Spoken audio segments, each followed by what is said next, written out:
OK, on va commencer et on va ouvrir notre Bible dans le livre de Romains chapitre 9. Le livre de Romains chapitre 9. Nous sommes dans cette dernière section de notre parcours à travers la divinité de Christ. Et pour vous rappeler, nous sommes en train de regarder les déclarations des autres. Qu'est-ce que la Bible nous dit par rapport à Jésus? On a déjà vu qu'est-ce que Thomas a dit par rapport à Christ et sa divinité. Et on a vu la semaine passée le livre de Hébreux aussi pour voir qu'est-ce que le livre d'Hébreux dit par rapport à la divinité de Christ. Mais aujourd'hui, on va entendre de Paul, l'épître Paul.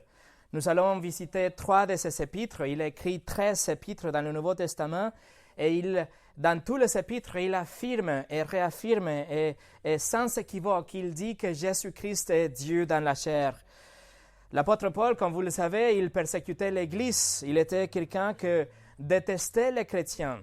L'apôtre Paul était quelqu'un qui détestait tout ce qui était ces groupes de croyants, qu'il s'appelait d'ailleurs ceux qui suivent le chemin, les chrétiens. Mais il détestait beaucoup plus leur maître, Jésus-Christ. Il appartenait à l'élite religieuse de l'époque. Il était quelqu'un avec l'élite religieuse, les Juifs, qui voyaient à Jésus comme un blasphémateur. Parce qu'ils ont bien compris que Jésus avait déclaré à chaque fois qu'il était Dieu, qu'il était égal à Dieu, qu'il était un avec Dieu. Et donc, l'élite religieuse dont Paul était contre Jésus. Paul et tous ces leaders religieux, ils voyaient Jésus aussi comme une menace à leur religion qui disait qu'il fallait faire de bonnes œuvres, des efforts, qu'il fallait observer la loi, suivre la loi et faire des actions superficielles, avoir une attitude plutôt hypocrite parce qu'en vérité, ils s'étaient pourris à l'intérieur, mais ils se présentaient comme des gens qui faisaient du bien. Mais un jour, la souveraineté de Jésus a touché le cœur de Paul et il a changé. Saul de Tarse, il s'appelait Saoul, et il est devenu l'apôtre Paul qu'on connaît aujourd'hui. Il était né de nouveau, il était complètement transformé de l'intérieur et donc, après ça, il a absorbé et il a compris et il a écrit et enseigné la divinité de Christ. Les doctrines de l'Évangile, toutes les doctrines qu'on connaît dans notre foi, mais il a affirmé la divinité de Christ. Donc, Paul est allé de l'extrême de détester la proclamation de la divinité de Christ, à être quelqu'un que maintenant, il persécutait les autres chrétiens, mais pour les apprendre, pour les enseigner la divinité de Christ. Il est allé d'emprisonner les autres pour enseigner les mêmes choses, la divinité de Jésus. Alors aujourd'hui, on va visiter ces 3 courts passages. Il y a des autres passages, bien sûr, dans les épîtres de Paul qui défendent la divinité de Christ, mais juste avec les quelques versets qu'on va voir aujourd'hui, vous allez voir que c'est plus cassé pour comprendre. Nous allons voir la intrépidité, audacité de déclaration de Paul, l'amour que Paul avait pour la réalité de la divinité de Christ, l'amour qu'il avait maintenant pour défendre et proclamer que Jésus est Dieu. C'est ce qu'on va voir aujourd'hui, mais on va prier d'abord. Seigneur, nous tous ici, nous sommes un peu comme Paul. On était des Saul de Tarse, on était des gens qui haïssaient les chrétiens ou persécutaient même, se moquaient de la religion de Jésus. Mais tu nous as touchés, tu nous as transformés, et tu nous guides aujourd'hui dans ta parole et avec un amour pour ta parole. Aujourd'hui, tous ceux qui ont voulu connaître, c'est Christ, lui crucifié, lui ressuscité, le Seigneur des Seigneurs, le Roi des Rois. Seigneur, je te demande que dans ces 3 passages qu'on va voir aujourd'hui, qu'on puisse voir vraiment l'intensité avec laquelle Paul proclamait la divinité de Christ et que ça soit une vérité aussi dans notre cœur, qu'on comprenne, qu'on saisit, qu'on proclame, qu'on ait une conviction, une foi, une assurance de la divinité de ton Fils, Jésus. bénis la prédication de ta parole. Au nom de Jésus. Amen. Le message aujourd'hui s'appelle Paul, notre grand Dieu. Paul dit, Jésus est notre grand Dieu. Et nous allons diviser notre étude aujourd'hui dans 3 grandes parties, que c'est les 3 épîtres qu'on va voir, les 3 passages. La première chose qu'on va voir du livre de Romains, c'est Jésus par-dessous de tout. Deuxièmement, nous allons voir du livre de Philippiens, Jésus a toujours existé comme Dieu. Et numéro 3, nous allons voir de l'épître au Tite, Jésus, notre grand Dieu. On va commencer donc dans Romains chapitre 9 avec Jésus est Dieu par-dessus de tout. Avant de lire notre passage, je vous dis que le livre de Romains, c'est considéré comme un chef-d'œuvre. Le livre de Romains, théologiquement, est le livre le plus important du Nouveau Testament. Nous avons vu le 12e livre, on a dit que le 12e livre en importance, c'était l'Épître aux Hébreux la semaine passée, mais celui qui a la plupart de vérités théologiques et de doctrines, c'est le livre de Romains. C'est l'épître la plus longue du Nouveau Testament, écrit par Paul à l'Église en Rome.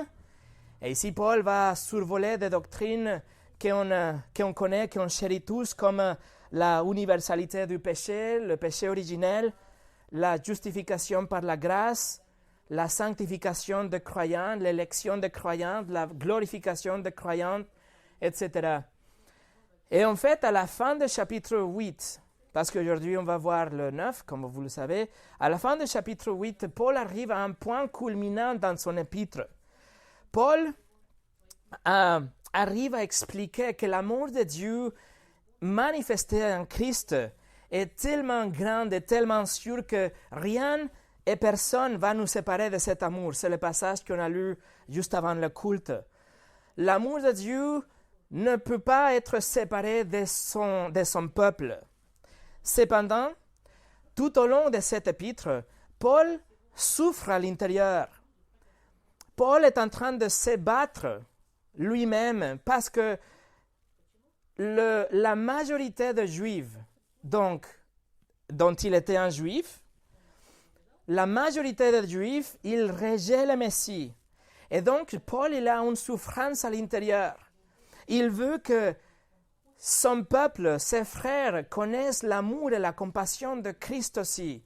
Et c'est un peu comme la souffrance que peut-être vous avez si connaissez quelqu'un qui ne connaît pas Jésus. Et vous souffrez parce que vous voulez qu'il connaisse aussi l'amour de Dieu, le pardon de Dieu.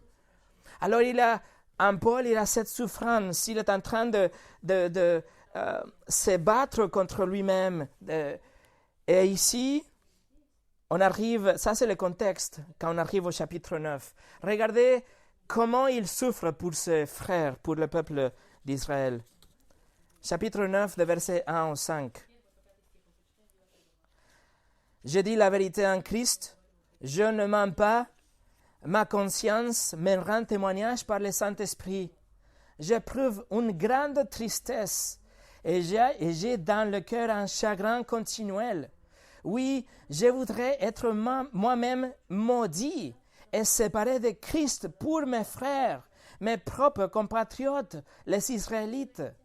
C'est à eux qu'appartiennent l'adoption, la gloire, les alliances, la loi, le culte, les promesses et les patriarches. C'est d'eux que le Christ est issu dans son humanité, lui qui est au-dessus de tout, Dieu béni éternellement. Amen.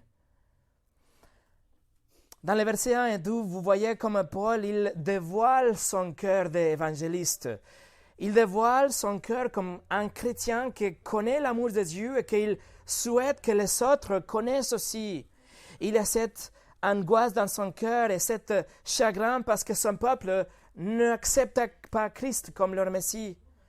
Et dans le verset 3, Paul écrit que même s'il c'était possible, qu'il échangerait même son propre salut en échange du salut de son peuple. Il est prêt à prononcer à lui-même une malédiction. Il dit, je voudrais moi-même être maudit. Il utilise un mot que c'est très très très fort, anathema, que ça veut dire être consacré à la destruction éternelle en enfer. Il aime tellement ses frères juifs qu'il dit, si c'était possible, je suis prêt à aller en enfer pour l'éternité en échange de salut de mon peuple. Bien sûr, c'est un scénario, c'est hypothétique, c'est pas possible, parce que la Bible nous dit que tel échange n'existe pas. Le salut, on le sait, c'est individuel. Il ne peut pas être échangé, il ne peut pas être négocié, il ne peut pas être même perdu ou rejeté. Mais Paul dit ça parce qu'il est en train de souffrir. Et il explique dans le verset 4 que le peuple d'Israël était le peuple choisi de Dieu, qu'à eux appartient la loi, les alliances, les promesses, etc. Mais quand on arrive au verset 5, c'est ce que je veux voir vraiment avec vous, le verset 5. Il est en train de parler du peuple d'Israël et il dit, verset 5, « Et les patriarches, c'est de eux que le Christ est issu dans son humanité, lui qui est au-dessous de tout, Dieu béni éternellement. Amen. » Amen. Premièrement, on voit ici que Paul continue à parler du peuple d'Israël. Il parle de patriarches, il parle de Abraham, Isaac et Jacob. Il dit, selon la lignée de Jésus, selon la race de Jésus, il est un descendant d'Abraham. Il est un juif. Jésus, dans son humanité, dans sa personne humaine, il était un homme. Et cet homme a été né d'une femme qui avait la lignée de David. Alors, selon son humanité, Jésus appartient au peuple d'Israël.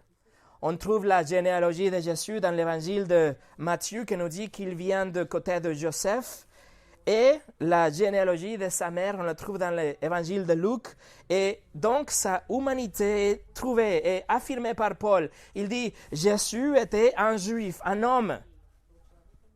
Mais la deuxième partie de verset 5, il dit, lui, en parlant de Christ, il dit, lui qui est au-dessous de tout, Dieu béni éternellement. Amen. Alors, le Christ, Jésus-Christ, Jésus de Nazareth, est Dieu au-dessous de tout, béni éternellement. Paul est en train de dire d'un côté, il était un juif, le fils de Marie, le descendant de David, le fils adoptif d'un charpentier, mais de l'autre côté, il dit, il est Dieu, béni éternellement, au-dessous de tout. Alors Paul est en train de reconnaître, de confesser que Jésus avait la humanité d'un homme, la nature humaine, mais il avait aussi la nature divine. Il affirme la humanité de Jésus suivie par la divinité de Jésus. C'est clair dans ces versets. Mais il y a quelques-uns que, bien sûr, ils vont essayer d'aller autour ou essayer d'expliquer ces passages d'une autre façon. Et ils vont dire qu'il doit avoir un point juste après de « est issu ». Pour rendre la phrase d'une façon différente, si on met un point après « est issu », la deuxième phrase commence avec « Dieu au-dessus de tout, béni éternellement, Amen ». Comme si on parlait de deux personnes différentes, de Jésus qui était une personne différente et il y a une autre personne qui est Dieu. Jésus le juif est donc Dieu au-dessus de tout. Mais cette justification n'est pas vraie parce que dans l'Ancien Testament en hébreu et le Nouveau Testament en grec, une doxologie, c'est-à-dire une louange à Dieu, ou un texte d'honneur envers Dieu, n'utilise pas le mot dans cet ordre. Une doxologie dans la Bible est toujours et sans exception béni, suivi par Dieu. Mais ici, Paul, il fait exprès de mettre les deux termes à l'envers. Il écrit Dieu, béni, c'est-à-dire qu'il n'est pas en train de donner une doxologie ou une louange à Dieu. Il fait ça avec toute l'intention. Il est en train d'affirmer que le Dieu dont il parle est Jésus-Christ. Il est en train d'affirmer la divinité de Christ. Il n'y a qu'une seule personne dans ce verset, Christ, par-dessous de tout, Dieu béni pour toujours ou à jamais. C'est une seule personne. Paul, directement et sans vergogne, il écrit que Jésus-Christ est Dieu. Jésus-Christ est Dieu dans sa nature divine, mais Jésus-Christ est un homme dans sa nature humaine. Paul vient de nous citer les deux natures dans le même verset. Cela nous montre que la vérité que faisait que Paul persécutait l'Église, la vérité que disait que Jésus était Dieu, est maintenant la vérité qu'il affirme.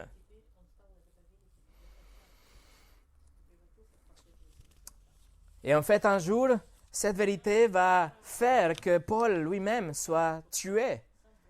Ça va être l'affirmation de la divinité de Christ que fera que Paul soit un martyr un jour. Jean Calvin a écrit « Deux natures sont unies en même temps en la personne de Christ. En disant que Christ est venu du peuple juif, il déclare ainsi son humanité bien réelle. Mais Paul relie les deux lorsqu'il dit que le Christ, qui est issu de Juifs selon la chair, est le Dieu béni à jamais. » On doit comprendre que, oui, Jésus était un Juif, il était un homme, mais en même temps, il était 100% Dieu, les deux natures unies dans la même personne. Et Paul écrit, cette personne, Jésus, il est en fait Dieu au-dessous de tout. Il est Dieu au-dessus des Juifs et non-Juifs. Il est Dieu au-dessus de ceux que détestent les Juifs, mais aussi Dieu de ceux que aiment les Juifs. Jésus est Dieu au-dessus de tout. Au-dessus des planètes, de la lune, des étoiles, des anges, des démons, de la bactérie, des maladies. Il est Dieu au-dessus de votre famille, de votre travail, de vos ennemis, de votre mariage, de vos dettes, de vos secrets, de vos habitudes. Il est Dieu au-dessus de votre divertissement, vos pensées, vos mots, vos actions. Jésus-Christ, Jésus est Dieu au-dessus de Satan, au-dessus de cancer et terrorisme. Il est Dieu au-dessus de Poutine, de Macron, de Trump, de l'Iran, de Corée du Nord. Il est Dieu au-dessus de croyants et non-croyants égal. Il est Dieu au-dessus des allergies, des grossesses, des abeilles et des requins. Il n'y a rien qui est plus que Jésus. Jésus est Dieu au-dessous de tout. Alors, je vous invite à penser à ça la prochaine fois quand vous allez prier. À qui vous allez prier? En quel nom vous allez prier? À qui prierez la prochaine fois? À qui vous louerez la prochaine fois que vous ouvrirez votre bouche? À qui chantez-vous vos louanges? Qui est votre maître? Qui vous possède? Qui vous aime? Qui est ce Dieu? Numéro 2. Jésus a toujours existé comme Dieu. On va aller au livre de Philippiens, chapitre 2. Philippiens, chapitre 2. Le livre de Philippiens a été écrit autour de l'année 60 après Jésus. Paul était emprisonné en Rome et il écrit cette lettre, que c'est une lettre remplie avec de l'encouragement et de la joie. Et cela, c'est très important et nous parle beaucoup si on sait que Paul était dans une prison en Rome. Il est en train d'écrire une lettre d'encouragement à l'Église qui est en liberté. Alors Paul commence cette lettre en donnant des instructions à l'Église. Ils disent que l'Église doit vivre une vie digne, comme des enfants de Dieu, dignes d'avoir reçu l'Évangile. Paul dit que notre vie doit refléter qu'on a été changé de l'intérieur, qu'on est de nouvelles créatures, qu'on a été né de nouveau, qu'on doit être humble et gentil et servir les autres. C'est ce que Paul est en train de dire. Et quand on arrive au chapitre 2, il va dire que Jésus, en fait, c'est notre exemple de comment on doit vivre. Mais regardez de versets 6 au 8. Philippiens chapitre 2, versets 6 au 8. Lui, en parlant de Jésus, lui qui est de condition divine, il n'a pas regardé son égalité avec Dieu comme un butin à préserver, mais il s'est dépouillé lui-même en prenant une condition de serviteur, en devenant semblable aux êtres humains. Reconnu comme un simple homme, il s'est humilié lui-même en faisant preuve d'obéissance jusqu'à la mort, même la mort sur la croix. Encore une fois, Paul affirme ici que Jésus est Dieu et qu'il a toujours été Dieu.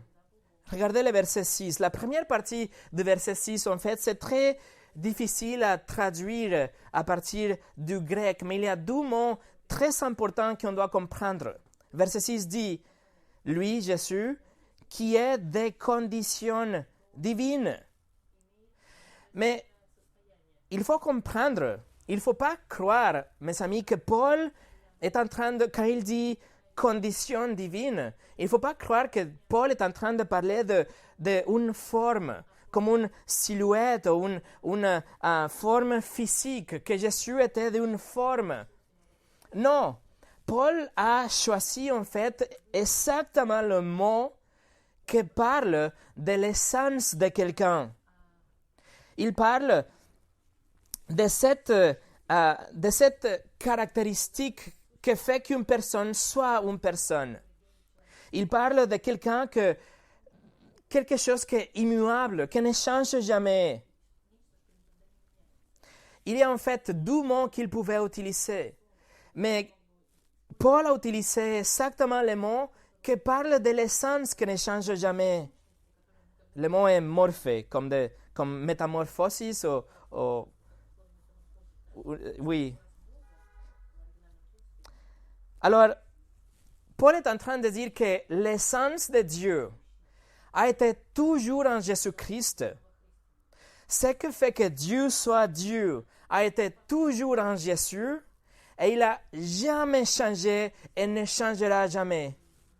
Jésus a toujours été le même Dieu depuis le début de l'histoire, depuis le début du temps, en passant par la naissance de Jésus et jusqu'au commencement. Jésus a toujours été Dieu dans son essence et cette essence de Jésus n'a jamais changé et ne changera pas dans le futur.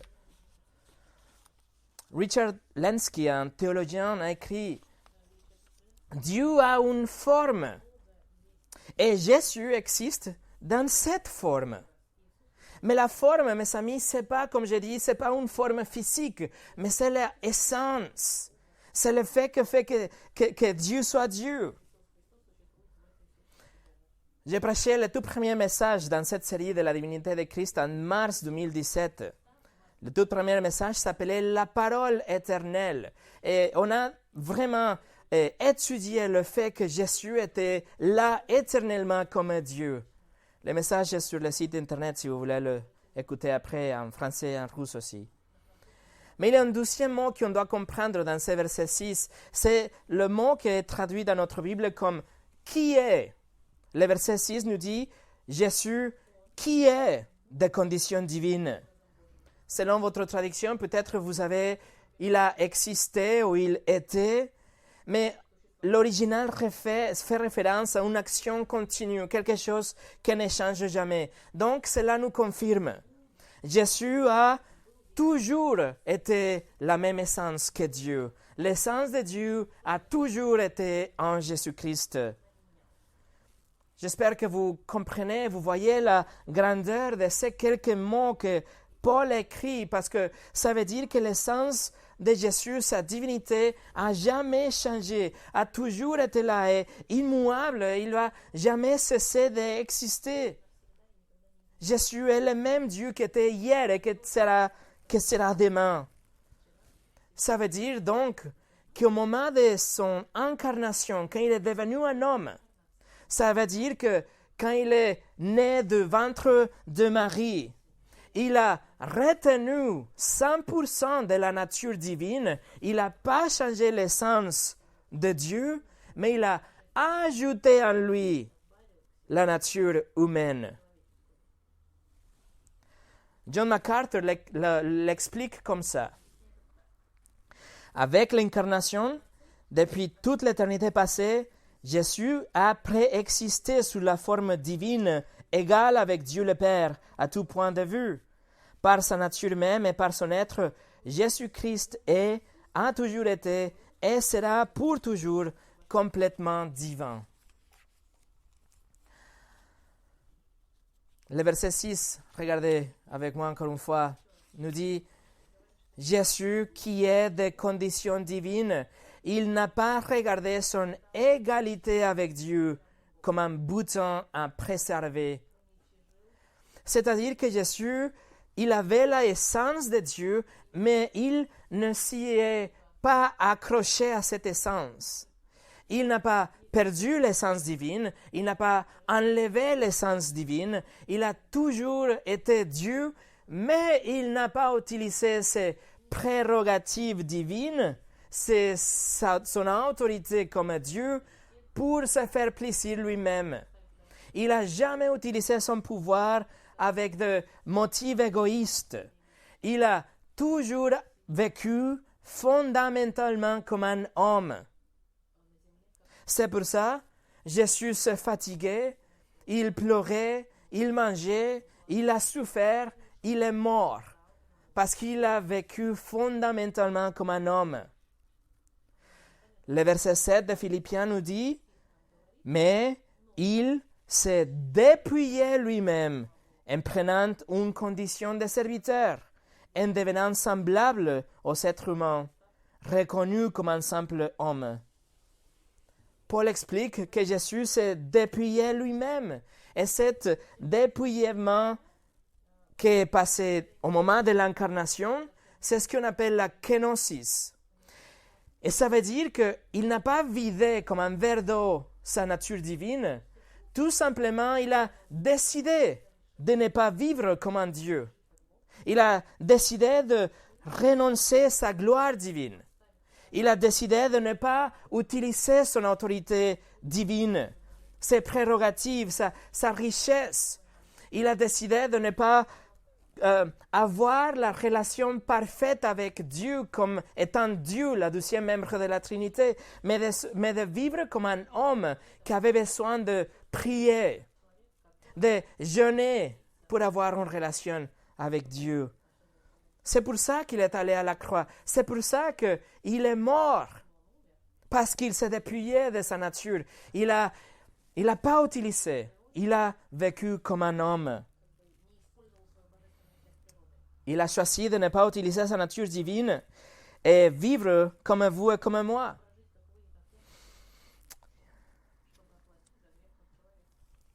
R.C. Sproul, un autre théologien qui vient de décéder, il a écrit: il n'est pas dit de Christ qu'il a ôté quoi que ce soit de sa divinité ou de son identité en tant que Dieu. Le Fils de Dieu plutôt a ajouté à sa personne une autre nature, la nature humaine, sans abandonner aucun attribut divin qu'il possédait. Voilà. Jésus-Christ, 100% homme, 100% Dieu.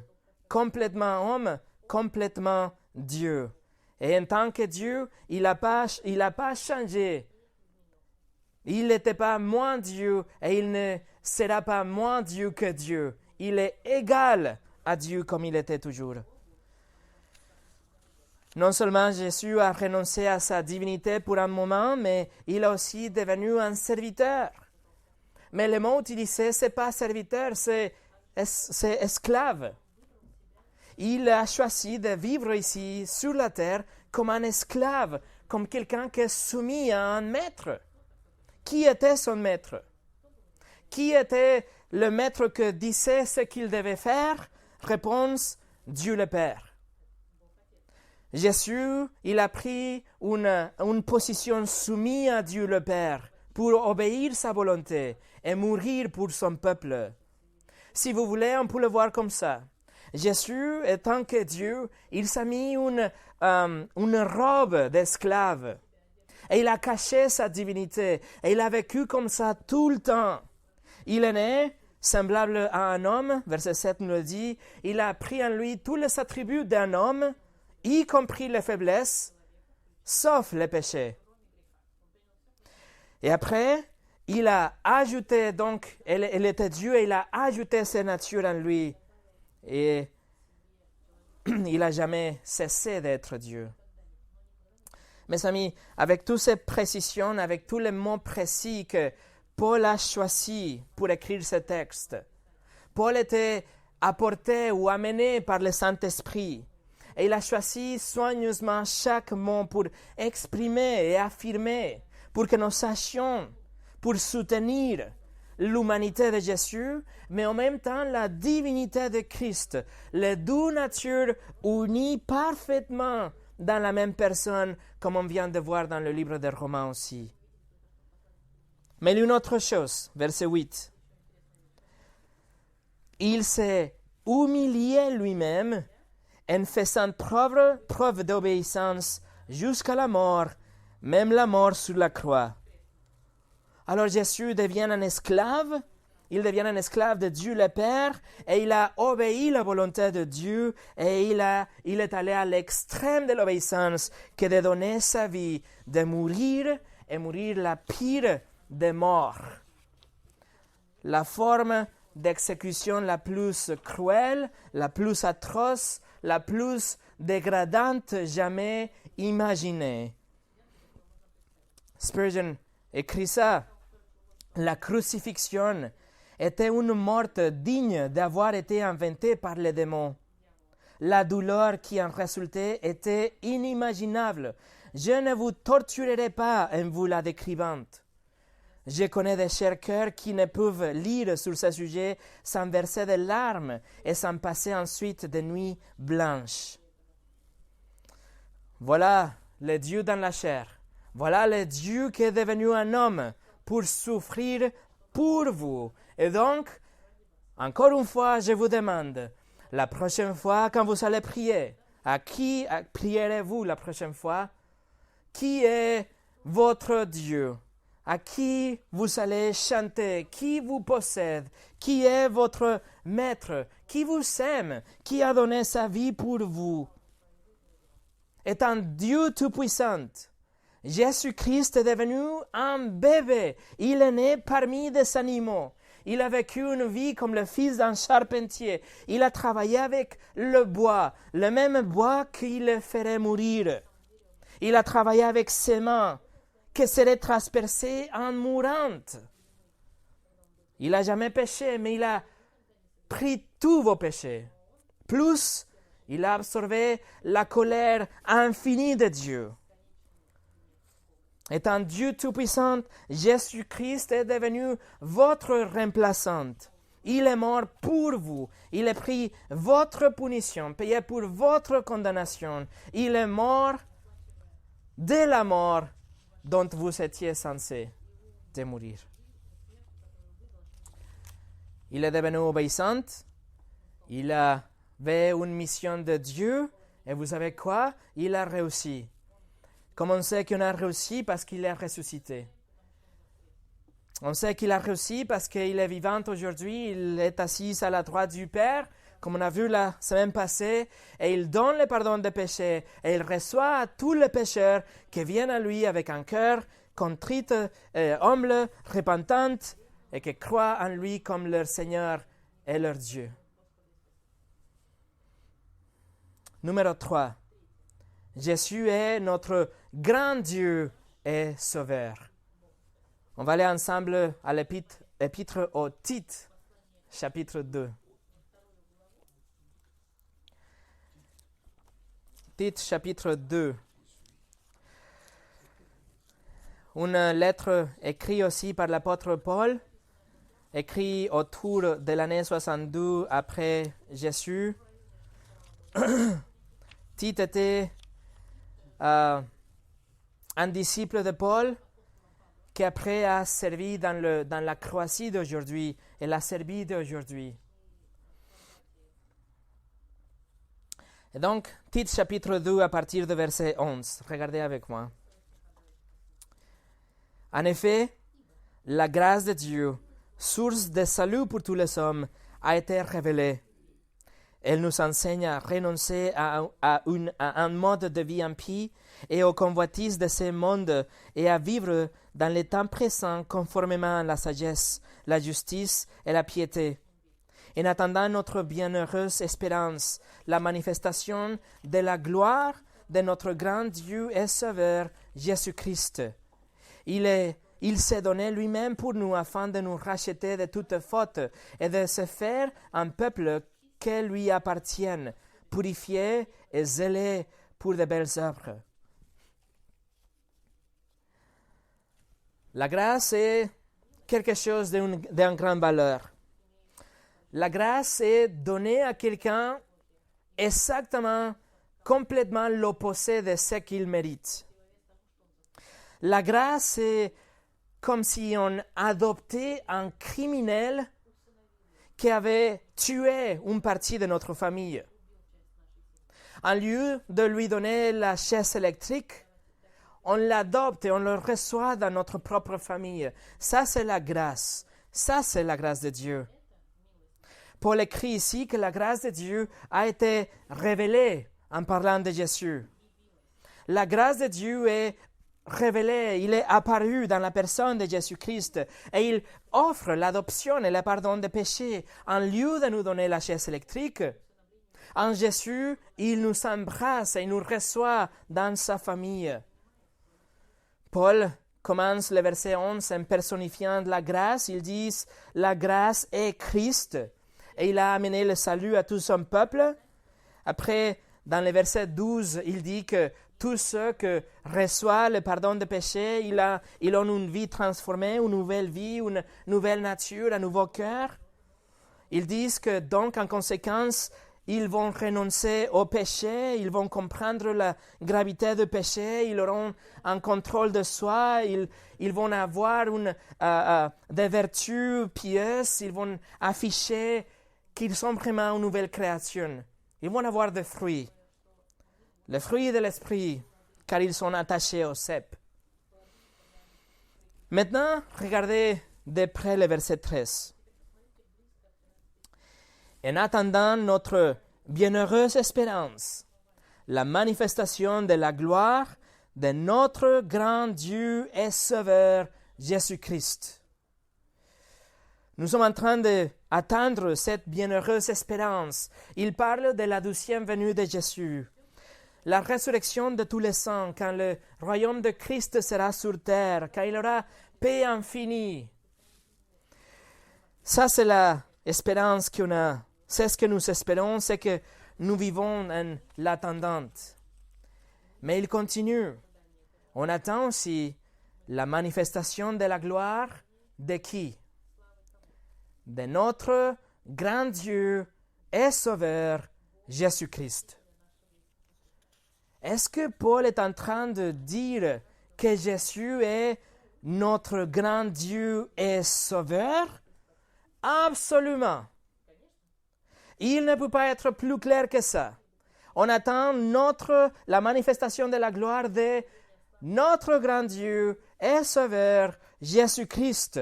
Paul déclare hardiment ici, encore une fois, la divinité de Christ.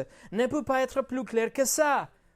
Néanmoins, il y a des groupes, dont les témoins de Jéhovah, qui vont dire que non, qu'il manque une virgule, qu'en fait, il y a deux personnes ici, qu'on doit rendre la phrase d'une façon différente. On doit la rendre comme ça. La gloire de notre Dieu, virgule, et notre Sauveur, Jésus-Christ. Par contre, dans le texte original, mes amis, c'est pour ça que c'est important de savoir ces choses. Le texte original n'a qu'un seul article défini. Il parle que d'une seule personne. Et aussi, la Bible ne parle jamais de la manifestation ou l'apparition de Dieu, mais il parle de la manifestation de Fils. Donc, Dieu le Père, il n'est même pas dans ces versets.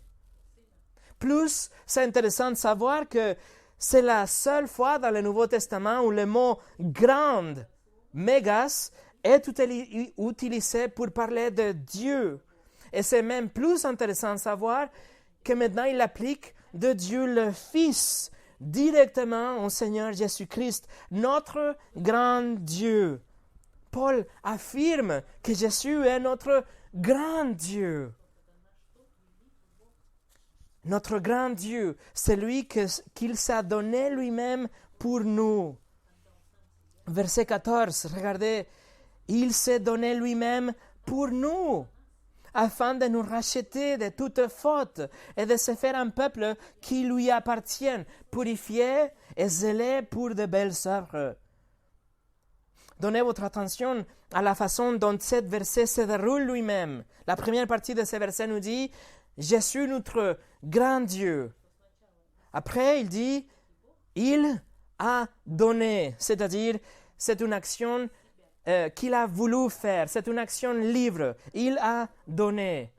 Mais il dit « Il s'est donné lui-même », c'est-à-dire qu'il a donné le prix le plus haut. Il a donné sa vie, il a donné son corps. Après, il dit, il s'est donné lui-même pour nous, c'est-à-dire comme un remplacement de nous, une substitution à notre place. Il s'est donné pour nous. Et après, il dit, il s'est donné lui-même pour nous afin de nous racheter, c'est-à-dire pour nous sauver, nous justifier, pour nous libérer.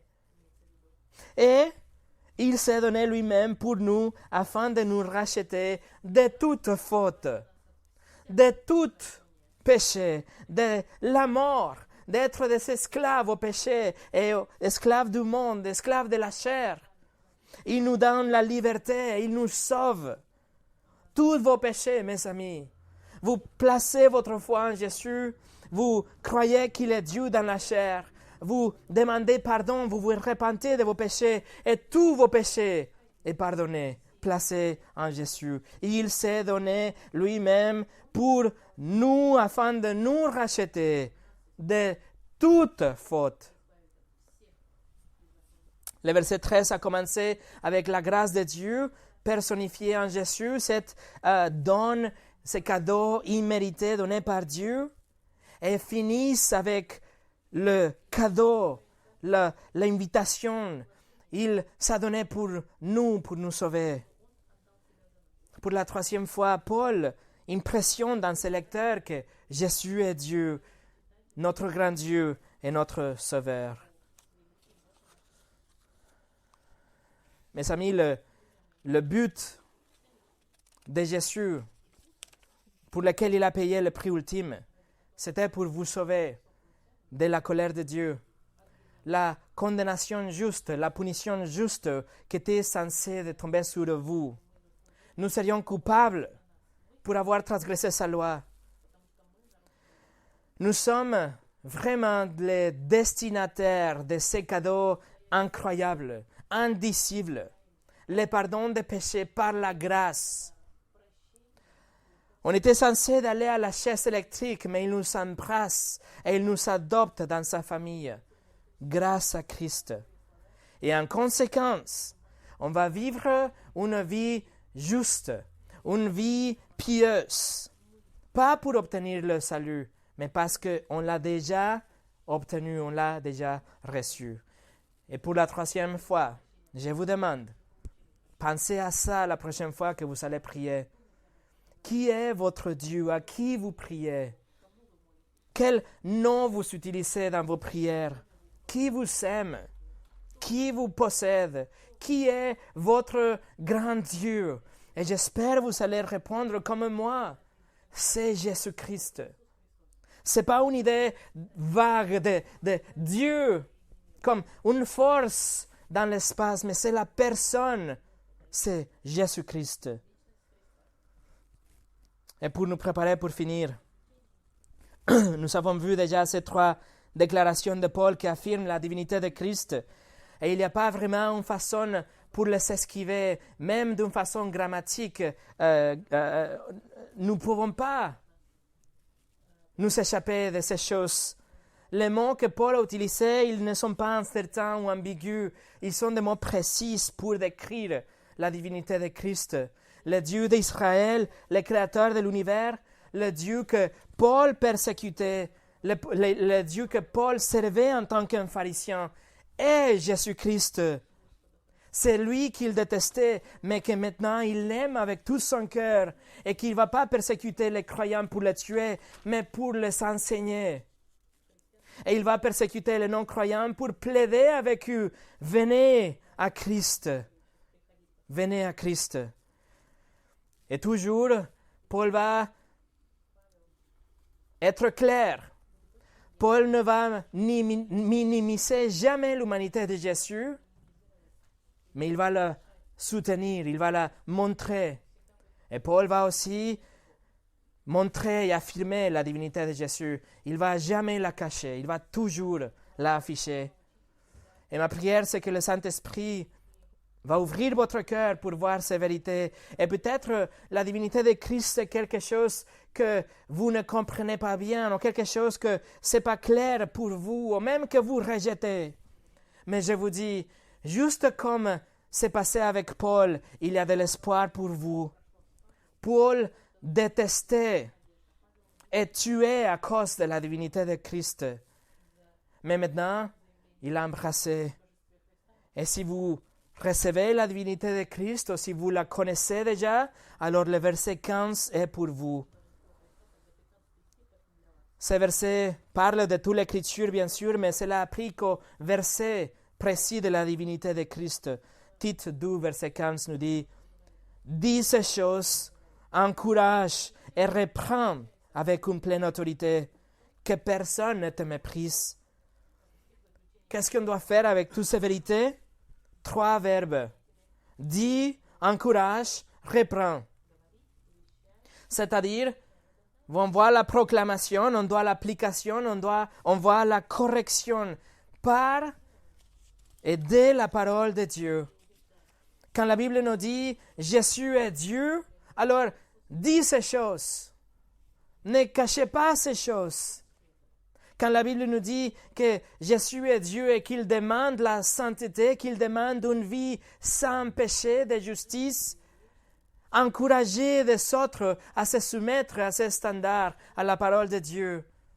Et quand on lit dans la Bible que Jésus est Dieu et que la Bible fixe les limites de la vie, alors reprenez ce que transgresse les limites établies par la parole de Dieu. Et vous pouvez faire ça pas dans votre propre autorité, mais dans l'autorité de la parole de Dieu. Dieu a dit tout ce qu'il a voulu transmettre, et personne n'est au-dessus de la parole de Dieu. Et la Bible est claire, mes amis. La parole ne nous laisse un endroit pour nous cacher, ne nous laisse pas un chemin pour nous échapper, ne nous laisse pas une montagne pour grimper et s'éloigner de la vérité qui est indubitable, indéniable et invincible de la divinité de Christ. Jésus est notre grand Dieu. Prions.